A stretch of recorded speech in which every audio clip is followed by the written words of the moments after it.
In today's video, we're going to be looking at water and the importance of water in your extraction process.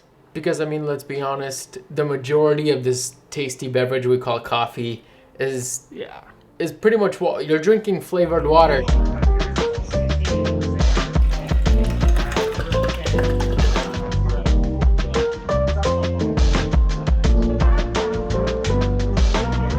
So technically the drink is 98% water, roughly 2% coffee. But what happens is water is the mechanism in the way that pieces of coffee get transferred into your cup that's diluted. So the quality of water is really, really important, because think about it. If you're drinking 90% water and a lot of that is chlorine or any kind of chemical or something that is not tasty in your cup before you used it to brew with, that's gonna be not a tasty cup. This is gonna be the same coffee we're brewing, the Ethiopia Sidama natural processed, very delicious coffee, but we're testing it with 3 different waters. So the first water is going to be just the water here at the roastery. It's your well water. It's very basic. It's not like city tap water. No. It's a little better, but it's also not perfect, that being said. The second bowl, I think what we have right here is perfect coffee water, which, as you guys have seen, they're small little packets that you can just dump into your distilled water, and it gets all the minerals in there. Yeah. And then what's this last third concoction that you made? Yeah, and the last one is basically the Rayo Purger water. So there's basically a mineral compound that you can make a concentrate and then use a little bit to dilute, similar to the perfect coffee water, and like a gallon of distilled water. And that I just make at home. Takes a lot of work, but it's fun.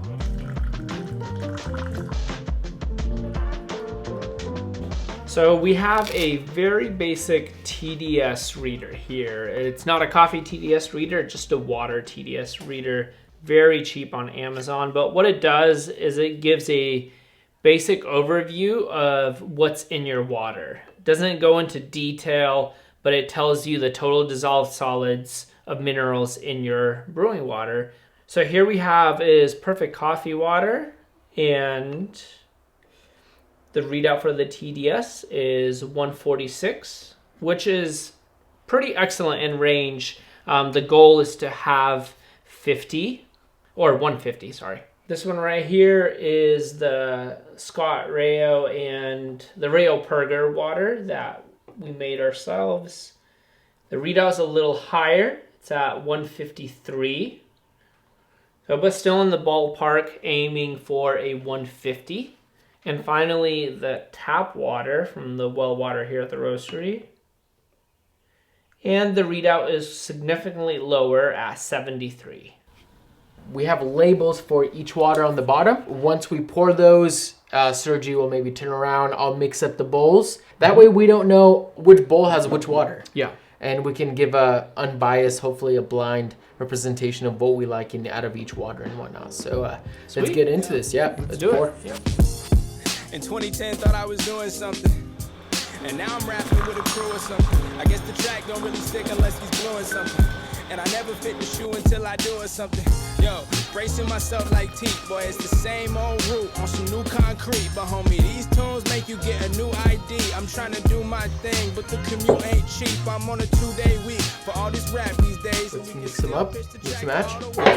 Go ahead. Happy days, wearing tacky J's, and I'm just pumped that I made it out my nappy phase. Let's go.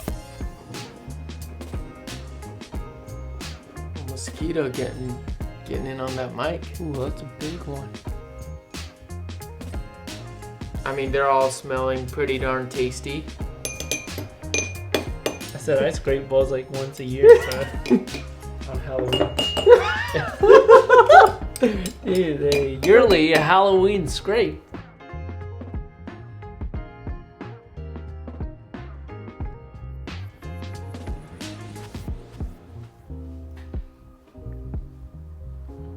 Cool. Coming up on about 11 minutes. I think these bowls are good to go. So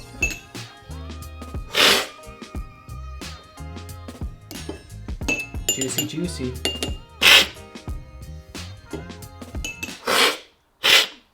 Wow. That's a big difference. What are you noticing from that far cup and on? Yeah, this cup for sure has brighter acidity. That's like a given. And in a sense, it has a bit more flavor in general. Like the flavor notes of the coffee, because I already know I can taste them much more pronounced. The major difference between this one and that one was the texture. The body was softer. It's in a sense kind of more like velvety, I would say. But it's a little dull. Like there's like this dulling effect on it where the flavor isn't gone. It's just muted. It's almost like trying to listen to someone talk with headphones in. You know what I mean? You can hear the person talking. Yeah, there's some frequencies that are lost. Yeah, it's a little fuzzy. Yeah, I will say this. You say this one lacked that acidity? Yeah.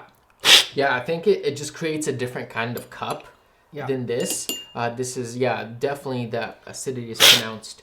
But for this cup for sure, there's a lot of acidity.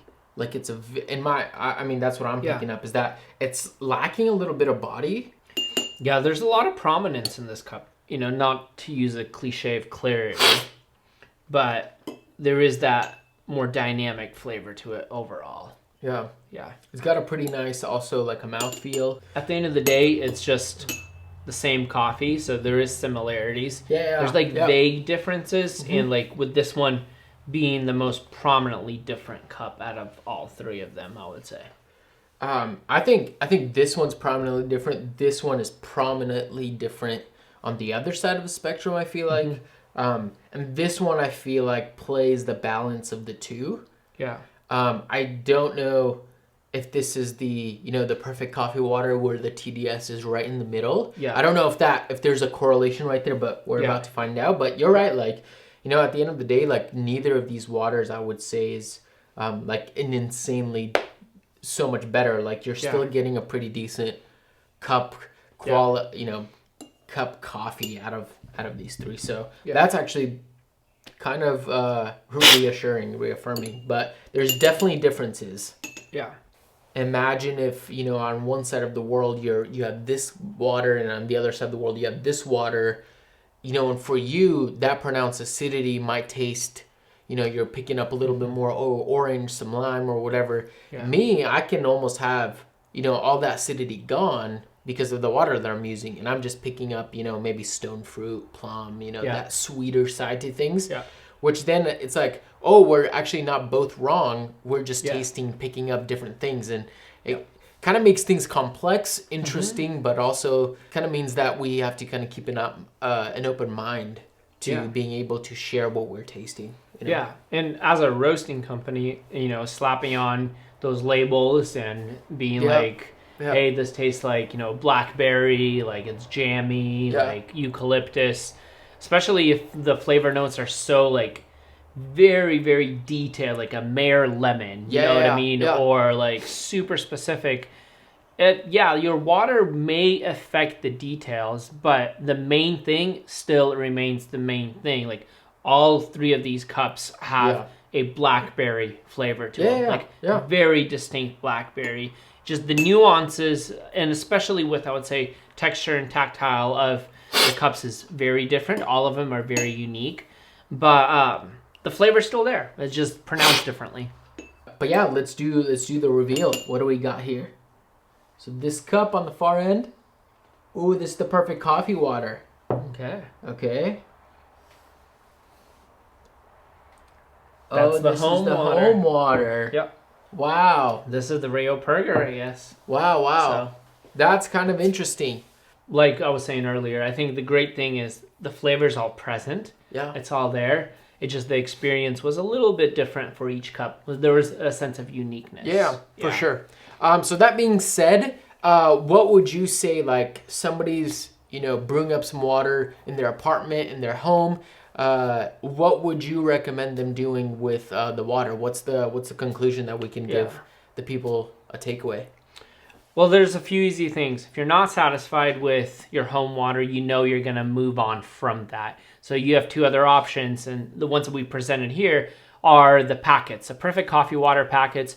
Very easy solution because all you have to do is you purchase some distilled water, purchase a packet, dump it in, shake it up, and you're good to go. And you'll have, better tasting coffee if you're not satisfied with your home water. And that's a very, first off, this video is not sponsored. They're just good friends of ours, and we're always, in connection with them. But yeah, it's a very easy and simple way out, Yeah, and if you want to take it to the next level, so you're not fully satisfied, or you just want to learn about how to craft your own water recipe and be very specific, then you can look up some water recipes online, buy the minerals, basically make your own concentrate and then add that in. So definitely, if you're looking into that, we'll drop a link in the description. Look up Coffee Ad Astra. Has a lot of water recipes and tutorials on how to make your own coffee water. Well, thank you guys so much for sticking around with us and diving into this crazy world of water and brewing. Hopefully this was helpful a little bit, or even piqued your curiosity or interest. If you want to stay tuned, hit that subscribe button, give this video a like. Also, the comment section down below, if you just scroll up just a little more, is a place for us to have a conversation. Drop your recipes, ideas, concepts, maybe you have questions. We love all of that. So that's a great place. Otherwise, thank you guys so much for watching, and we'll see you in the next one.